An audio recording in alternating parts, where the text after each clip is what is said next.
On this week's episode of the Pit Crew podcast, we predict what will happen in this weekend's Belgian Grand Prix.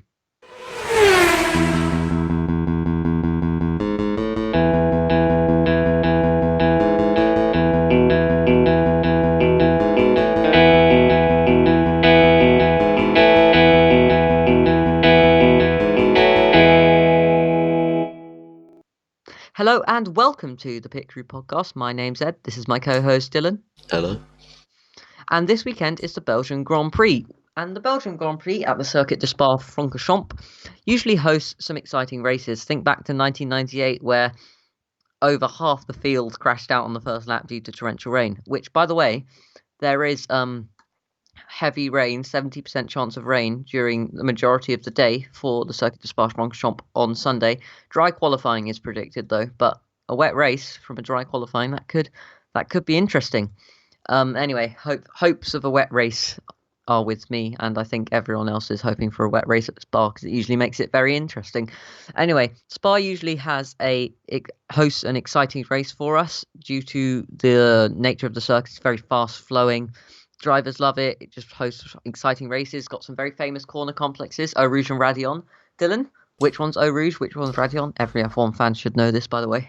Eau Rouge is where the Renault is, and Radion is at the top of the hill. Yeah. So where the Renault is in our pictures, Radion is Eau Rouge is where the Renault is, and Radion's at the top of the hill. Some people call it Eau Rouge, the whole thing, but actually the bottom's Eau Rouge and the top is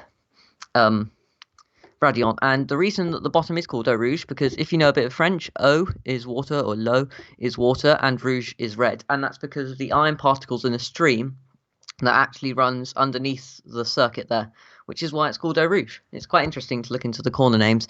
Anyway, we need to predict what will happen in qualifying. I predict, and hopefully I get a better result of things being right than I usually do. Hamilton, Verstappen, Bottas, Albon, Perez. Now, Hamilton, he's a very strong bet. Mercedes have taken, I think, something ridiculous like 98 poles in 125 races or something absolutely ridiculous about in the last couple of seasons.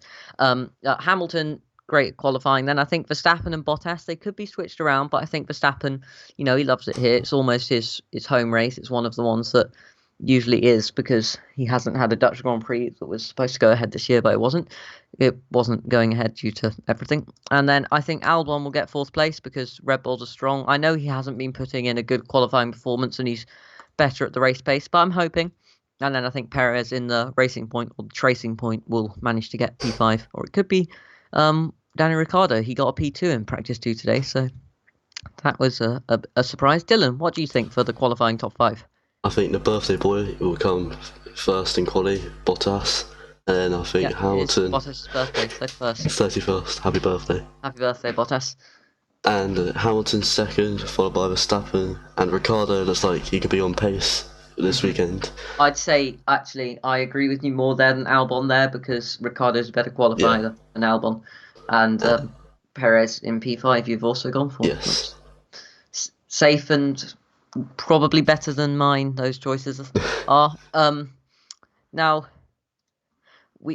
if you don't know, we're going to interrupt this with a little bit of news. If you haven't been following Formula One closely for the last couple of weeks, they've added 4 more rounds at the end of the season. One in Turkey. Turkey used to be on the Formula One calendar. I think it went in 2011, 2012. At the start of last decade, It left the calendar. And then there's 2 in Bahrain. Now, the first one used the standard circuit at Bahrain, the circuit we all know and love, and then the second one uses another layout. Now, Bahrain, if you don't know, it has lots of layout. It's a dedicated racing circuit, so it's got lots of layouts. They're using their outer layout, which is, as described by Ross Brawn, almost sort of oval, which it kind of is. I'll put a picture on the screen of the full 2020 calendar and the new Bahrain layout, and then finally we're rounding out in round 17 in Abu Dhabi, which is the classic ending for the moment. That will be on the 11th to the 13th of December, so we're ending a little bit later, but we did start a lot later. That will be 17 rounds, and that's quite close, actually, surprisingly close for what the world is like at the moment, to the standard calendar, which was supposed to have 22 races. Anyway, back to the predictions. We need to predict the race podium. My predictions for the race podium is Hamilton to take a dominant victory, Verstappen to stay in position, and Bottas to also stay in position. So I predict it's going to be a boring podium and it's going to go more exciting down the field because that's usually how all the races are these days, sadly. But, things could change. Dylan, what do you think for the race podium? I think Verstappen will take the win, followed by Hamilton and Will take the Bottas. victory. Yes. That's interesting. Verstappen to take the victory. I'd like to see that. I'm not a Hamilton fan if you don't know. Hamilton second, Bottas third. So you've just switched around the top two compared to me. Now, if you are getting bored, you've got an enticement to stay. I have an extra mega synonyms of big, interesting fact coming at the end of the episode. Dylan, remind me if I don't remember, because I will remind you. It's an interesting fact. Anyway, moving on from that, we need to predict who will get the fastest lap. I don't think we'll include this in future predictions. I think it'll be Hamilton.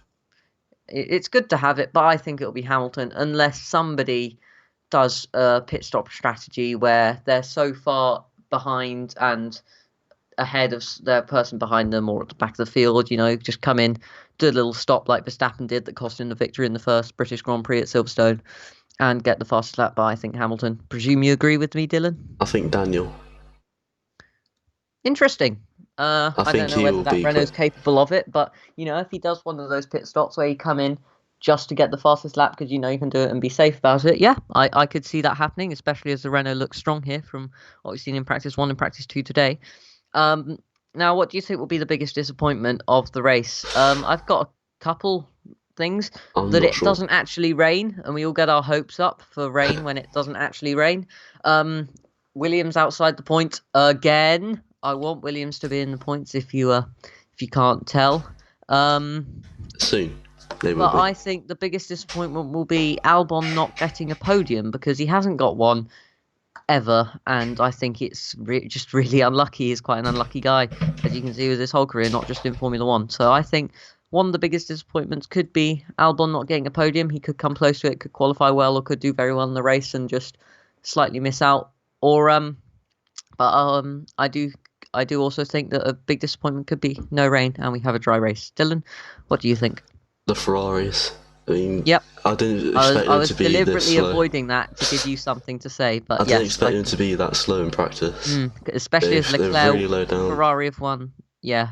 And they won there last year. They won there last year and last 2 years they've won, actually. What are they like in practice? I haven't actually looked 16th and 15th, I think, in practice too. Ooh, not good, as you said. Yeah, that could be another dark day for the Scuderia, especially as it's Monza next. Ooh, glad the Tifosi aren't there. Might be a couple of boos for the Ferrari if they don't do very well. Anyway, Leclerc got his maiden victory at Spa last year. I don't think he'll get another victory, or any red overalled man will be standing on the top step or any step of the podium this year, sadly.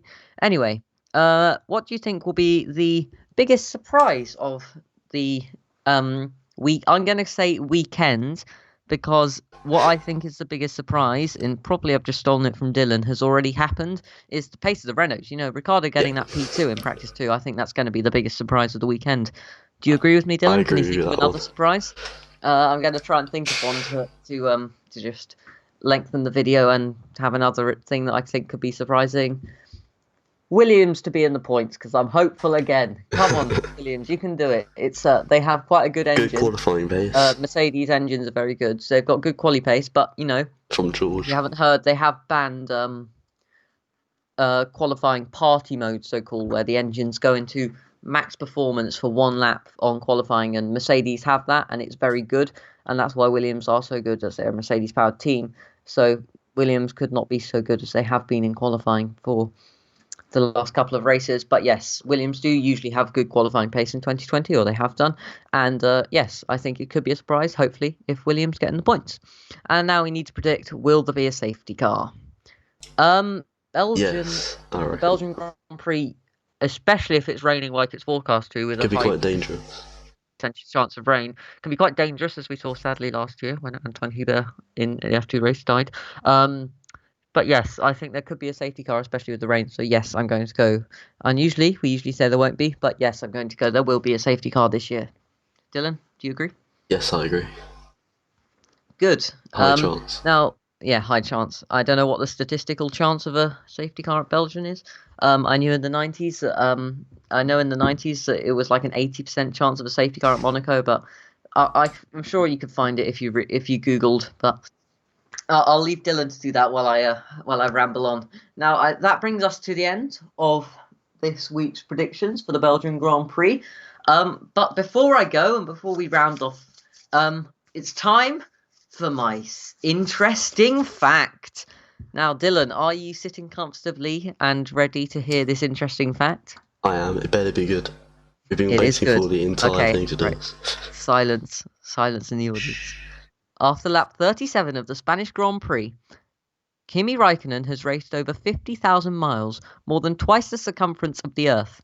Kimi Raikkonen has therefore become officially the most experienced driver on the grid after breaking the record for most miles driven in Formula One history. That's your interesting fact. What do you think, Dylan? You probably Very knew that already. interesting. Very interesting. Very interesting. Can you find the percentage chance on Google for I'm safety trying car? to.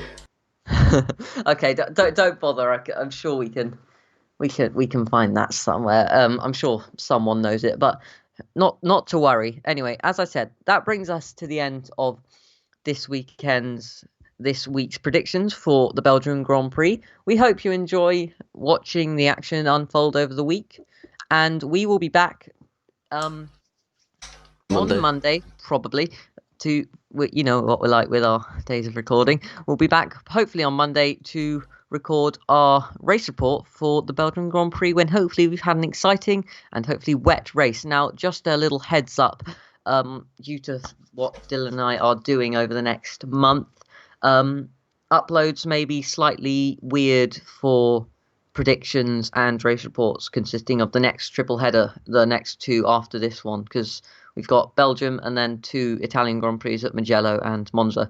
So uploads may be a bit random then on days that may be a bit late or possibly a bit early.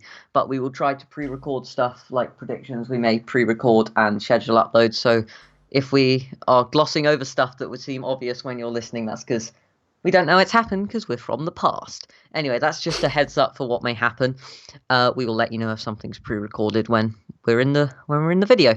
Anyway, as for now, thank you for watching. I've been Ed. And I've been Dylan. Bye Bye bye. bye.